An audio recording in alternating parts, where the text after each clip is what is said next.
Hello, folks. It's George Leoniak, and welcome to New Geometry. Today, I have an awesome video for you.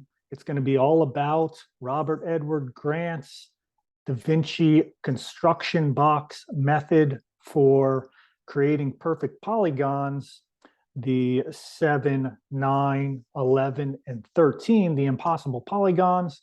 I have been working with this for quite a while now. I mean, I've started getting into thinking about it when I produced my Nonagon and heptagon videos. So I'm going to be clarifying some things about those videos that I did and talking about a method of how I actually constructed the box and just some peculiarities and questions that I have still related to it that I'm interested in. So, we're going to have a slideshow. So let me jump right into that and everything should be in there. Not a lot of models today to show. But I think you'll find this quite fascinating and the subject of creating perfect polygons, which this is the Robert Edward Grant's Da Vinci construction box based on his analysis of this. This is the original copy of the Vitruvian Man of Leonardo's famous drawing. And the model is considered to create these perfect polygons of 7, 9, 11, and 13, which are considered mathematically impossible. So I just want to go over why I'm interested in this, and this should have a T in there, or no, why I'm interested in his method. I'm interested in his method because ever since I discovered some very highly accurate Nonagon at a 99.99% and the heptagon right around that same level of accuracy, I've always been fascinated by, is this 100% to construct these polygons based on the Da Vinci method or Robert Edward Grant's method? And just this past month or so, I developed a Hendecagon drawing that is also 99.9 and also a 13 sided polygon, which is also in that same 99.9% accuracy as well. So I was very curious about ones that could be constructed with the 100% accuracy. In my previous videos, I did check Robert's method and found that it wasn't working for me, and I felt I wasn't doing something right. I'm going to get to that in a little bit, but I did my best to try and represent that. So I'm going to be doing some correction to my videos there as I've learned a lot more about working with this.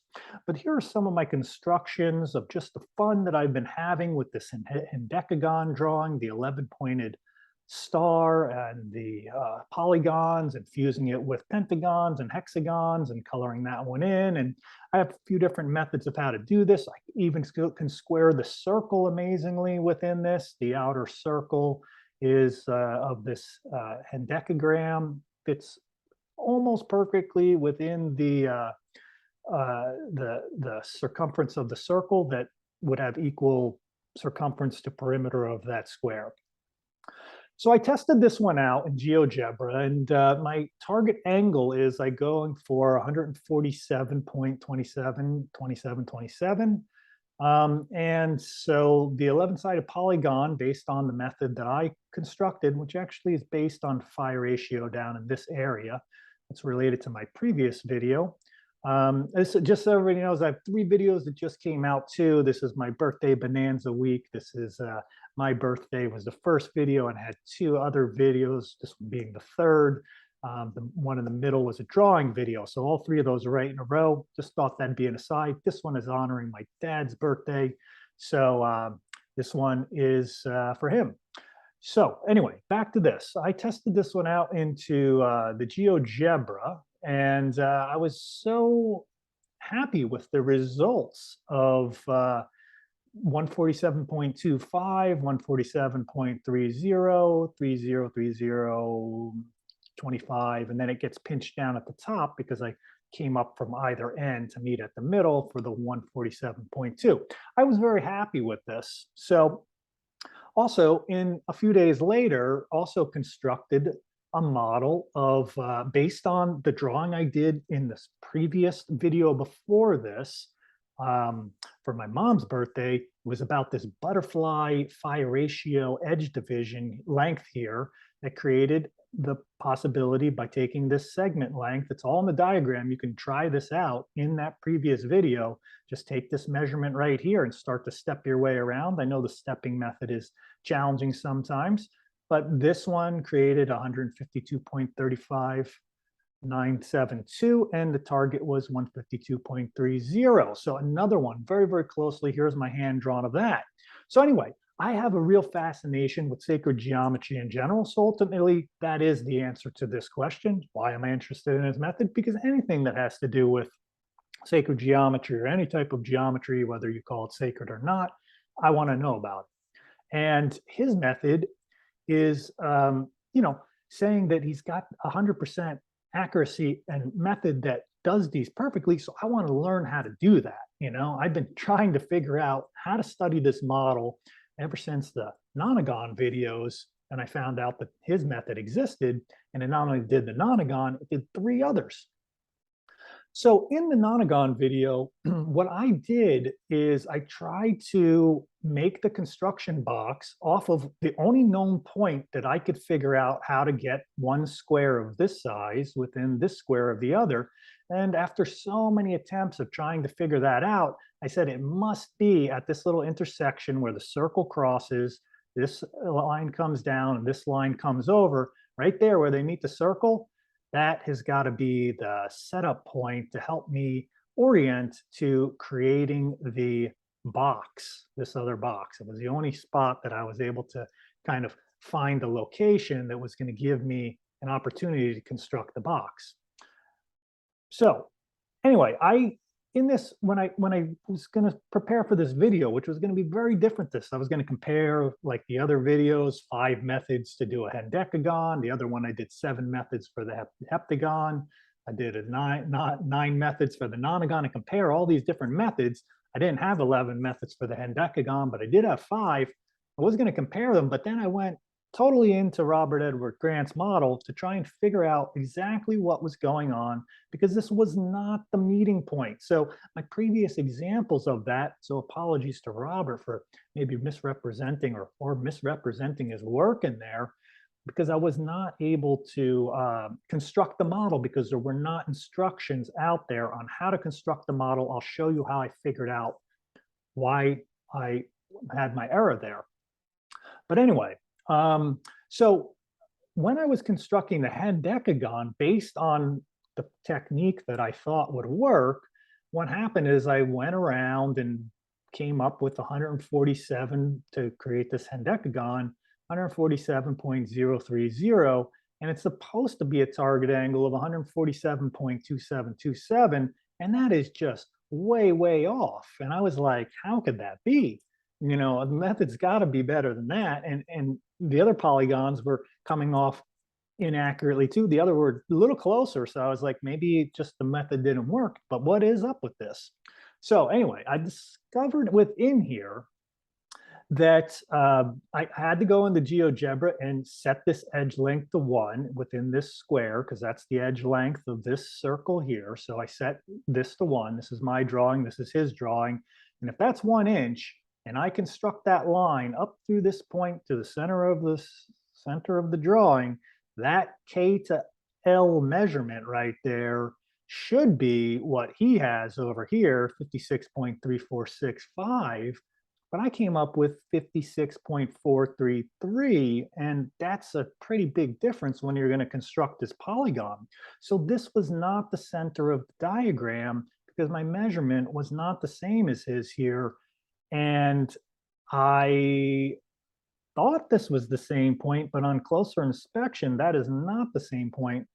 Back to this other drawing here where I was talking about the intersection of the lines. This one doesn't have that point, but this is what the diagram is based on. I just took those out. But anyway, I didn't get the same result as him, so I knew that there was something wrong with how I constructed this construction model here. So then I was like, okay, well, now I have a starting place. And because I know that if I construct an edge length to the center of the diagram, that is based on a regular hendecagon. So this blue line is based on this blue line right here, and this hendecagon right here is the same length as that. And I'm going to take the radius of this circle, and that's the radius of this red circle, and that's the same line. So basically this line to the center of our diagram to create that circle has got to be this radius plus the blue length from the edge of this square to the center. That gives me the opportunity to draw in the rest of the big circle that we need. That's the Da Vinci circle, creating these two boxes to set it up to at least begin. So I had to construct this to get started based on a known hendecagon edge length. I didn't feel great about it, but I needed to get down to the bottom of this. So I had to forego the sacred geometry techniques to even construct the box. I just was like, well, let me just see what happens if I do this with a perfect hendecagon. Let's see what happens for the other polygons that are supposed to be created from this. So as I said, this created the information to get the other polygon segment lengths here. So this one was this. This is going to be for the 13-sided polygon. This one is going to be for the 7-sided polygon, and this is going to be for the 9. Although there's some discrepancy about his drawing in the one that's posted on the website, which I will point out in a moment. But this is from Robert's website. These links to those pages will be provided in the description. But this is showing the location of the center of the diagram through here to the bottom of the corner of the square, just as I'm showing here. So that was a setup based on a regular hendecagon. So I'm figuring if everything is based on a regular hendecagon, perfect hendecagon, diagrams got me to the center point, everything else should work out.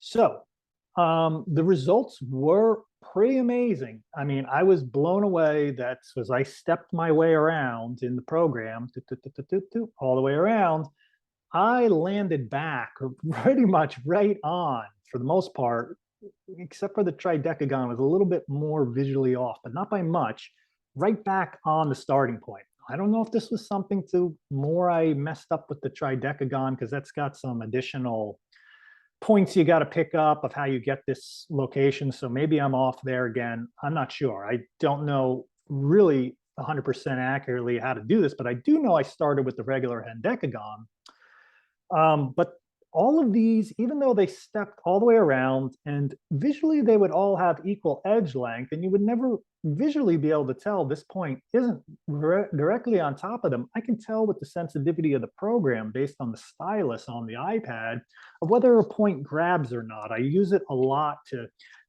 double check and field check if the points, they snap together. But this had a little wiggle room, so I knew that this was a little off here.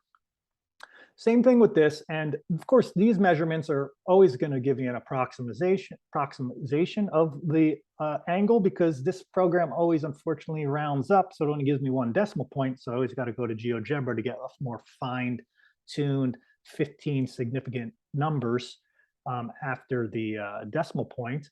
But this one here was 140. Now this is a 9-sided polygon, so this should be 140 degrees.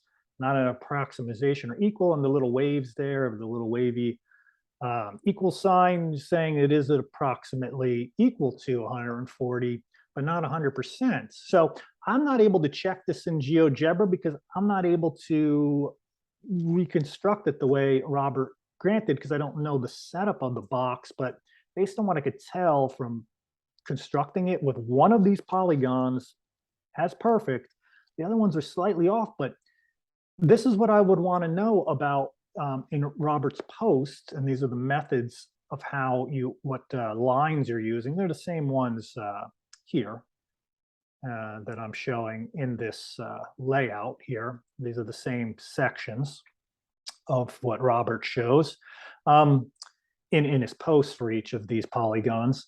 The question I have, though, is in his description on each of these, he doesn't provide the angle measurements, but just the edge lengths. Now, I would love to know what the angle measurements are, because if we just measure around, remember I said visually you can't tell whether this is on top are not, if it's just slightly off, it will look like it connects around, and these will all equal the same edge length. We'll never know, but the edge lengths are something to take a little bit more, are going to really seal the deal of whether it's 140, not an approximately 140. So there might be some variability, but my model could be a little wonky because I'm not doing it probably the exact way he did. I'm just doing the best I can with the amount of information provided. And remember, this all stems because I feel like my Nonagon and the heptagon, although the golden page did a better heptagon, a more accurate representation of the heptagon after I posted mine. The 13-sided one and the 11-sided one are also very close to being some of the best constructions and maybe the most simplest ways to do them. So I'm really just want to get to the bottom of whether or not this method is definitely 100% and kind of seals the deal. We figured out how to do these impossible polygons, or if we should still keep on looking. And there may be more methods to figure that out, but it's mathematically proven that it's not possible. So anyway, this is the one issue with the Nonagon construction. That's the 9-sided polygon, which I really couldn't understand this diagram because even from my first video of the Nonagon, I couldn't tell if that point went through that line or if definitely if it was on the center. So when I took my center point measurement and I stepped around this line here, and I first did it on the circumference of the circle here, I was like, holy smokes, that is way off. That can't be right. But how could that be? Because I'm basing it on the Hendecagon, the perfect polygon that gave me the whole grid. So this has got to be pretty close because they're based on the same center point. But then I was like, wait a second. Robert's also showing me here that this point looks like it intersects there. So I came back and I tested that point, and that one got me so it was imperceptibly over top of the point, but just an approximate value for the degrees of 140. It was a little off. So if anybody's going to try this out, don't use this point. I don't understand. These two don't match up. So something was up there, maybe more something I don't know about the model again, because I don't know how this grid was constructed, this diagram, I don't know how it's constructed. Like I said, the only way I know how to construct it is based on known measurements of that Hendecagon, because that's the one that definitely gave me the center of the diagram from the corner of that square. Let me just point that out one more time. This is how the model was constructed. It was based on knowing that right here, this Hendecagon is from the base of our inner square all the way up to the center point, and that's got to be the same as this because it's based on this perfect radius to edge length, which are the same. That gives me the circle. Okay, so this didn't, when I put the circle in, the blue circle here, and it goes around, it doesn't intersect that point, but it does the other. So use the other one because it will give you a very accurate Nonagon if you decide to try this. Okay, so now after I've gone through all that, I was totally amazed. I loved working with this. It was a lot of fun to figure out how this was all done. But there was something that was really nagging on me, was like, I don't know how to create this construction box with sacred geometry. I don't like taking a known measurements because I'm not just using compass and straight edge.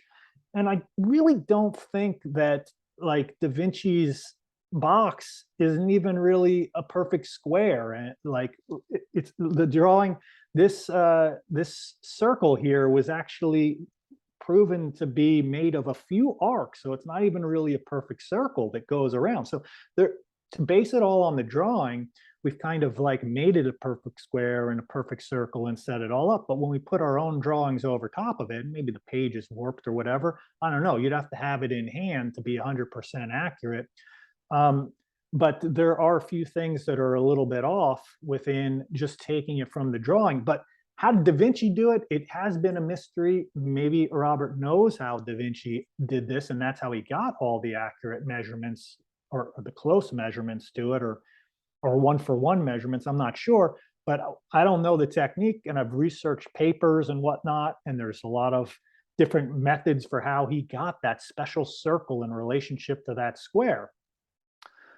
So it's still to me a little bit of a mystery, but I worked on it and I laid out his grid and I tried so many different methods to try and figure out. I laid out, 4x4 grids, division of 5 in the square, the star cut diagram. I did all sorts of stuff. I'm just trying to pick up this corner point, because what's the corner point of this box in relationship to that box? How do we get this point? And nothing really wanted to work. So I was like working hard to figure out what is up. How do you get this box?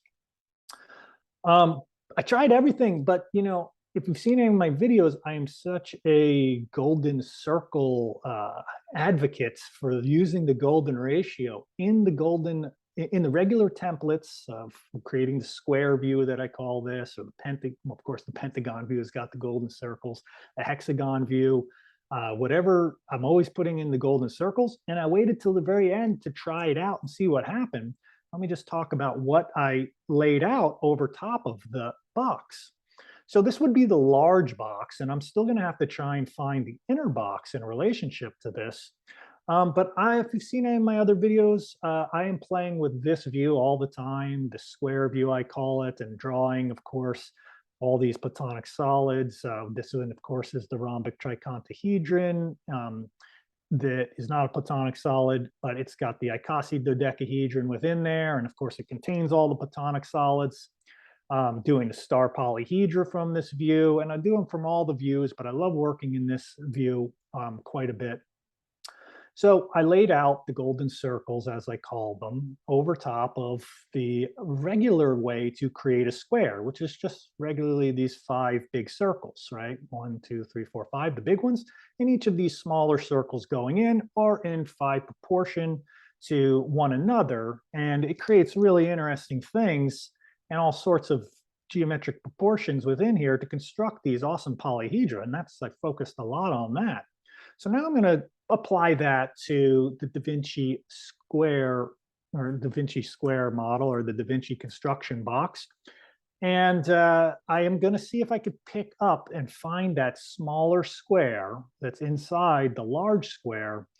And literally within a matter of moments, I sent this edge from this smaller golden circle to the medium-sized golden circle. This one's the large golden circle. So with the small one over to the edge of the medium one, and that just intersected this point from the midpoint to the corner of the big square, which I already had. And that was like right on it. It was just like that same little bit of wiggle room that I'm talking about. Like you can't tell that the computer knows something that the computer knows something you don't know, but you don't know that it's not right on it. But I was like, you know what? After trying for a few days and hours that evening, last night, trying to pick this up, I was like, I'm just going to go with that. I'm good. I'm good with that. Let's see what happens. I'm going to construct the other polygons, because now I can construct the diagram. I've got the setup and the layout. I can do the heptagon. That's this one here. I can do the nonagon here. I can do the hendecagon here. And I can do the tridecagon, the 13-sided one here. So, and I liked it because I was able to do this at the bottom too. And that gave me ability to run the line all the way down nice and clean. I didn't need any set square or anything like that. It was all just done with compass and straight edge. So I tested it all out again. Here are my perfect polygons across the top that the computer generated of the same size that these are. And of course, it's rounding to the nearest decimal point, but we got 147.3, 128.6, 140, perfect 140, 152.3, bam, 147.3, 128.6, 140, still approximate, 152.3, I'm happy. This worked. It worked just as good as the Da Vinci one, the Robert Edward Grant construction model that I don't know how to construct, but now I know how to construct something very, very close to it, very, very similar. I mean, it's near perfect to it. And I will show you in just a moment just how near perfect it is. But I was like, this really is something that I can construct now. And I was super thrilled because this right now is set up, this little template that I showed at the beginning, all can be a totally hand-drawn. In fact, I'll show you the big hand-drawn method at the end here, but here it is. I did the big hand-drawn method. It's probably very light on your screen. I can do it totally based on the golden circils and draw the Da Vinci construction method as probably within nanometers, nanomillimeters, or whatever you want to call those units that are very small in comparison to what Robert did with his model. And I would love to have a dialogue with him at some point. I'm going to send him this video, and maybe we will have an opportunity to converse around this, just to compare his method for how he constructed that and compare it, and we could really lay it out and just see where the little minute differences are, if there are any at all. But to me, it feels like a very a great achievement that he accomplished with his finding these locations is just phenomenal. I mean, what a great achievement to pattern seek and find these and do all the measurements to figure out. I'm just so thrilled because these are probably the most, in his case, they may be. I'm giving the total benefit of any doubt because I may have been off in my calculations or whatever I did with my little way of going about it, or even imperfections within the computer itself, which has all sorts of difficulties with the circumference of the circle and pi and whatever is going on behind the scenes there. But I mean, it's a fantastic achievement because these bottom polygons that are at least generated from my golden circle method are probably the most accurate that I've ever seen created. Even better than the methods that I was doing before. They're a little bit more challenging, especially with the hand drawn I'll talk about, because you're transferring so much to just kind of step all these around. And when you get the 13 steps around here, but I'll describe some of those results in a moment. But here I went back to Geogebra just to check out how accurate it was with the modified Da Vinci square with the golden circles or the construction box. And I was quite pleased with the results here. In the written is what the perfect angle should be. And these are what I'm getting. The typed in ones are the results that are a little smaller. I just typed them out so you could see them. So 152.31, 152.30, 128.57, 128.571. So very, 1.4006, 1.40. So I mean, you're all the way down here to 3 points past, or 3 digits past the decimal point there.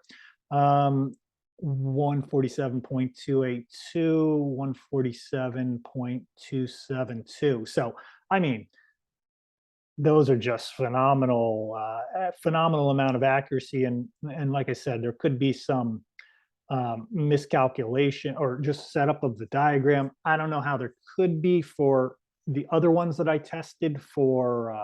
Well, this is true to this diagram because this is the golden circle construction one. But for Robert's construction box, I based it on the regular Hendecagon as I had shown, but there could still be some inaccuracy due to something else I missed further along the way. So much more to be explored there if we're open to it. Okay, so, but here, I wanted to just show but how close is my golden circle diagram to Robert's original Da Vinci construction box? I mean, is it pretty far off, or is it so close you can't even tell? And I'd say it's so close you can't even tell, because you're not gonna be able to tell from this, but I took the bottom length of the golden circle of that inner square, and then I took the Da Vinci one, and then the method I did to get it based on how I showed you all before. But anyway, so it still could be a little different than Robert's. I don't know, but it's not going to be a huge difference. It's got to be pretty close to both of these. But these two lengths are different lengths. And I took a parallel line from this edge, it was the starting point. I dragged the parallel line over to here, set it up on one, set it up on the other, and I zoomed way, way, way, way, way in as best as I can, as far as I could. And I could tell that there was no deviation between the lines, although visually it looked just a little hair wider than the one on the left. But not even, there was no separation between the lines. So, I mean, they're really right on top of each other. And I did, from the best of my ability with this crude system here, of just overlaying the two on top of each other. And this will require a little bit of a zoom in just to take a closer inspection of just trying to visually lay this out. Now, inspect as best you can. I'll even go to 400. And my lines, probably the light gray ones, right over top of, this is Robert Edward Grant's drawing underneath here. This is not mine. So these are all his measurements. There's the 0.5634. My light gray lines, I tried to lay on top of this, and I think I did a pretty good job as a close inspection here, right? I am a tracker, so I've got a good eye for this type of detail, but I am saying these circles look like they're lining up pretty darn good all the way around. So how far off could I really be, right? I mean, they seem to be pretty good. The only places I could be off are somewhere in picking up some of these, because some of these are not actually intersection points. As you can see, there might be 2 points there, and they wiggle around a little bit when you click on them, and they're not like one for one. And especially like down here, this is very misleading because this point is not shared. It's points down here. It looks shared. So you got to be the person who constructed it to know all these things. Okay, I'm going to zoom back out. I think we did a nice inspection there of taking a good look. Now, here is the unveiling of the golden circle method that was directly over top of Robert's own drawing from Geogebra. I'd say that's pretty darn close. Now, that's the level of inaccuracy that we're dealing for all those circles and all those lines, just to go over there. And I'm just roughly doing it in PowerPoint here, but that's this diagram that was drawn with the golden circles. I'd say it gives you near perfect results to what Robert did, but it is those little imperfections that will add up, like that they probably don't overlap because they don't have the same edge length as I'm showing here. At least I don't think, because that's based on that Hendecagon that I did. Both these are from my drawings, but this is his work here.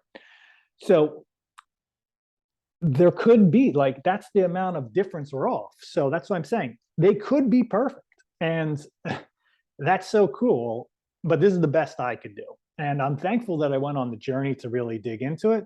And I have one more little piece here to test out the golden Da Vinci square, just because it's based on this golden technique that with the golden circles, which is now a totally teachable technique that can be integrated into people's pattern language, sacred geometry repertoire, which I think is so fantastic because it brings sacred geometry forward into integrating into our shared pattern language.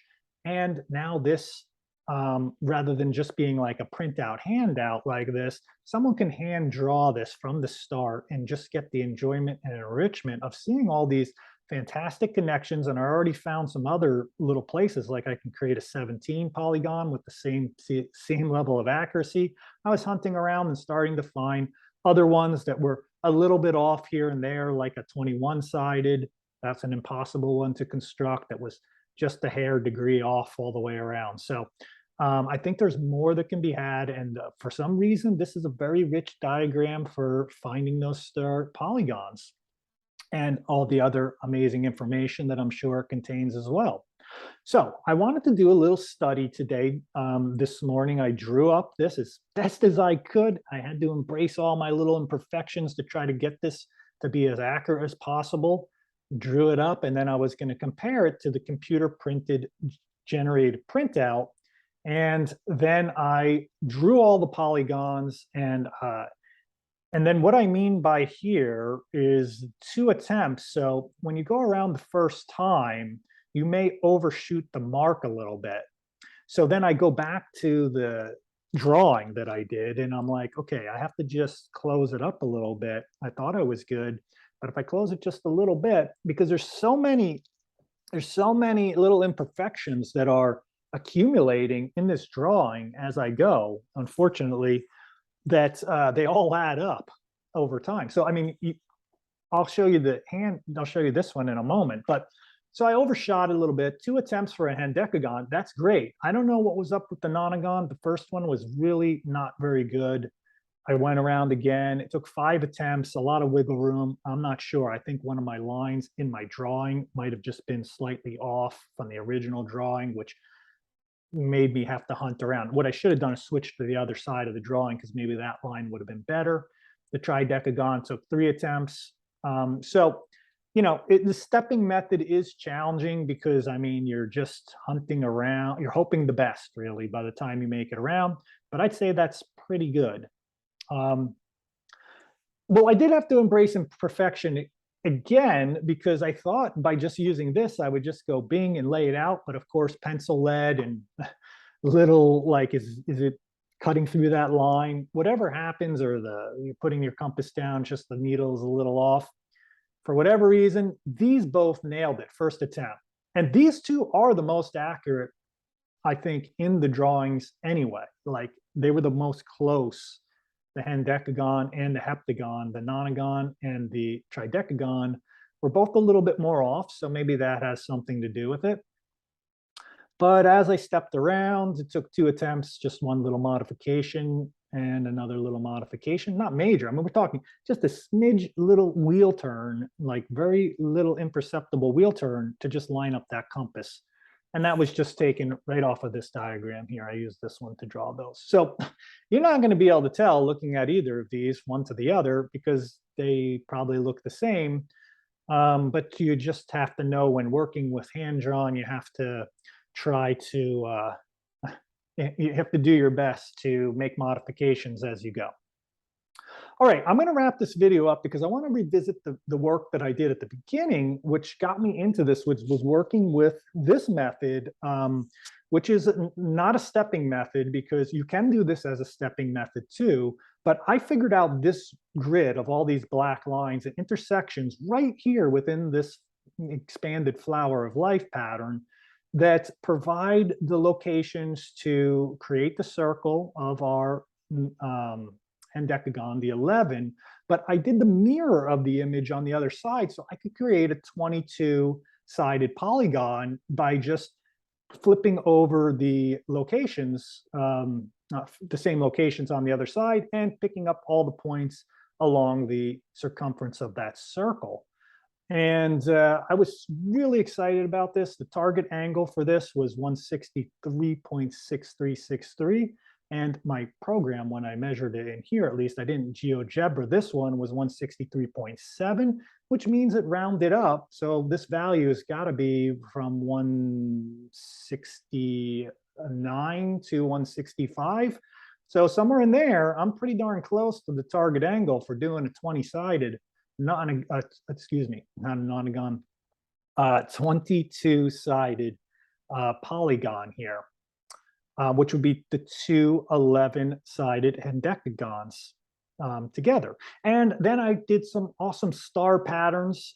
This one is the computer generated right here out of the pattern here of the background of the expanded flower of life. And then I did 2 hand-drawn ones here.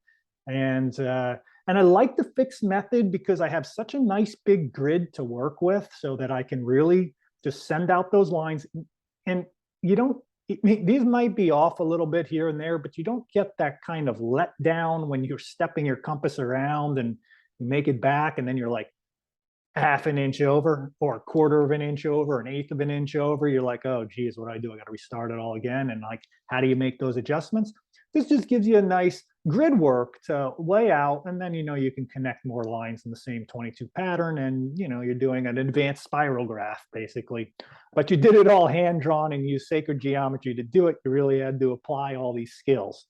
So anyway, these were a lot of fun. I did so many drawings of these this past month. I don't know what happened with stars. I've got one other star video I'm going to do. It's a 21-sided, another impossible one. Of course, it's not perfect, but it's super close to perfect. And it's got a really cool method that I'm super excited to show. And that will probably be my future star video. But like I said, this was a very cool connection that I mentioned at the beginning. Was I love to see how the patterns integrate with other iconic sacred geometry designs. And this one was pointed out by Namira on New Geometers. Check out the New Geometers Facebook group. When I posted my 11-pointed Hendecagon, he instantly, or not instantly, I don't know how long it took him, but he did see a relationship that maybe it looked related to the squaring the circle. He laid one over the top of the other. And I took the squaring the circle diagram where the circle circumference equals that perimeter. That's based on a phi ratio Kepler's triangle. This is a phi ratio pyramid, basically. And if you apply Jane's pi to this, this would be equal circumference based on that value to the perimeter.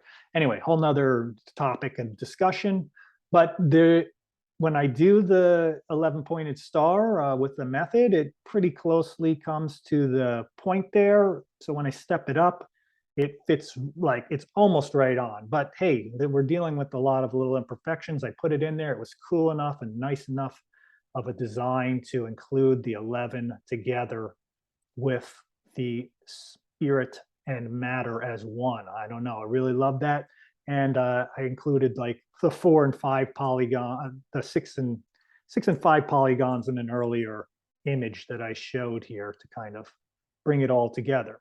So that's the overview for this. I guess the only other thing I wanted to say about this is, when you're doing these sacred geometry, you're going to see that one pattern will relate to another. And sometimes just choosing a design basically, is basically what you want it to connect to. So this is a really awesome one to connect through doing the drawing this way to the squaring the circle diagram because it fits so nicely. So that is all I have for you today. I'm super grateful that you joined me for this one. I hope you enjoyed going over the method. And if Robert is checking this out, I hope you appreciated the thorough analysis of that and you felt that your work was well respected and received by me. And I am just curious about the method as I explore sacred geometry and look for the truth of it. So this is the hand-drawn version, and it came out pretty nicely. I didn't have to put the golden circles in, but these are the setup lines I mentioned, and then the rest just comes into place like that. And the polygons themselves are, I mean, they're not going to be too much to look at. They're pretty much the same image that you already had seen through there. So they're just the same, but they're all pretty awesome the way they came out. And then just a few from the drawing sessions that I had.